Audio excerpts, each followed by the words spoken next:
Zurich, a city along the Nile River, boasts one of the highest qualities of life and some of the finest shopping in the world.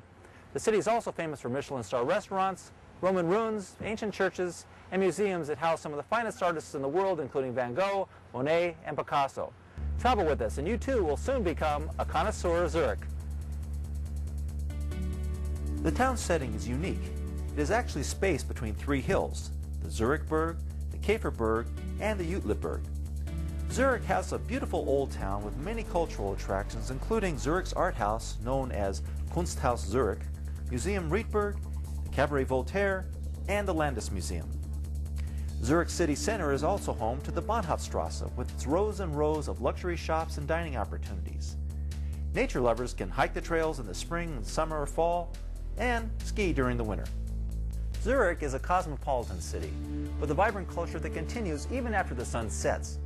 A stroll along the colorfully lit waterfront next to the river is a great way to do some window shopping, stop by a trendy bar for some entertainment, or just enjoy a romantic evening together as you take in the fresh air and the sights along the banks of the River Lemant.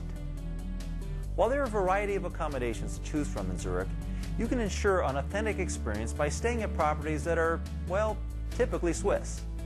Well, there are more than 250 typically Swiss hotels all over Switzerland, and that encompasses all kinds of accommodation, from the mountain hut to the five-star stylish hotel in the middle of a city. So we are currently in one of the oldest hotels in Switzerland. It's called Zum Storchen, which means the Stork Hotel.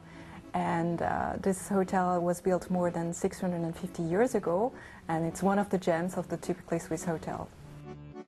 The Bahnhofstrasse begins at Zurich's Hauptbahnhof, or main railway station. Free from automobile traffic, it's located in the city center. The Bahnhofstrasse has become the place where finance, elegance, and exclusivity have meshed. There's no doubt why the Bahnhofstrasse is said to be one of Europe's finest shopping areas. It's filled with fashion and designer boutiques, to financial institutions, and tantalizing pastry and chocolate shops. Zurich is also a pedestrian-friendly town with miles of winding cobblestone streets that meander throughout the city. You can leisurely window shop or stop by one of the many charming sidewalk restaurants, bistros, and cafes. You caught me having a hot chocolate break here at Café Schober, which has been serving hot chocolate, pastries, and coffee since the 19th century, and it's one of the most popular places in Zurich. The Bahnhofstrasse isn't the only shopping spot in Zurich. Niederdorf during the day is a shopper's paradise with lots of local niche boutiques hidden away in a patchwork of alleys. At night, the many restaurants and cafes turn the pedestrian zone into an exciting center of entertainment. Now, if all that shopping and eating makes you a little tired, head over to the Lindenhof area, which is perched high above the city. Here you can relax, people watch, and take in some spectacular views of Old Town Zurich. Ripe with history, Lindenhof is a peaceful and tranquil place in the heart of Zurich. Beneath this elevated square are the ruins of an old Roman customs post and fortress. Today, locals spend their days coming here and taking in scenic views of the old town. Up next, we'll take you to the water and see Zurich from a different perspective. We're on Lake Zurich enjoying a beautiful boat tour. This is one of the best ways to take in the sights of the city as well as catch a glimpse of the Alps. For some reason, being on the water always makes me hungry, so it's time to head to town for a typical Swiss lunch. The Zurich Keller has been serving hearty lunches since 1487. It's a great place to mingle with the locals, try one of the regional beers, and enjoy a hot meal. Today, I'm trying one of the house specialties of sliced veal with mushrooms in a white cream sauce and some roasted potatoes. Now, if you're like me and you get hungry between meals, you can always stop by one of the many street-side vendors that serve up hot snacks to go, like this one selling steaming hot roasted chestnuts. Follow us to the historical landmark, the Grossmünster, or Great Minster Church. Built in the Romanesque style, it is Zurich's most recognized landmark and one of three major churches in the city. Fraumünster and St. Peter's Kirche are the two others. Grossmünster Church is a former monastery built on the graves of the city's patron saints Felix and Regula. It is also the site of the first secondary school in the world.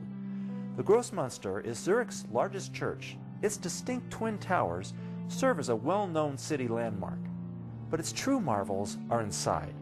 With stunning jewels and stained glass windows, it houses one of the largest organs with more than 5,700 pipes.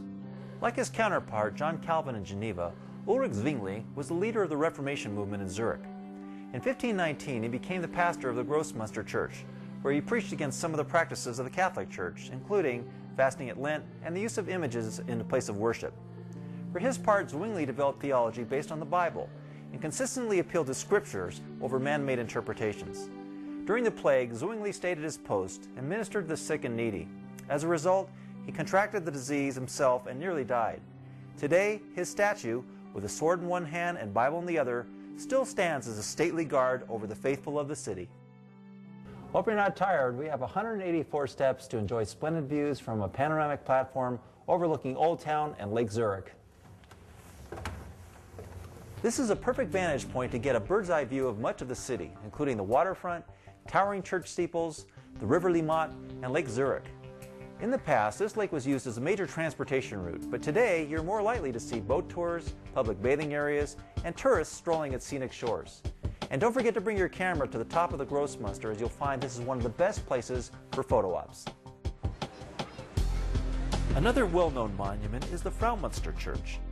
The Fraumünster was founded in 853 by King Louis the German and was first inhabited by women, hence the name Fraumünster. Many consider Fraumünster the most beautiful church in Zurich, boasting its famous colored windows by Marc Chagall, the Russian-French artist who some consider the 20th century's most successful artist.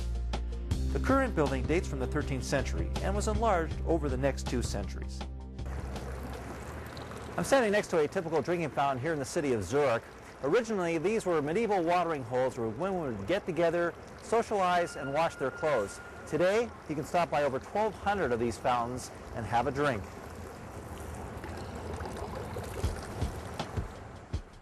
And finally, another well-known recognizable church, the St. Peter's Kirche. Built in 8th century and hugely renovated in later times, this tower was once home to town fire or watchmen.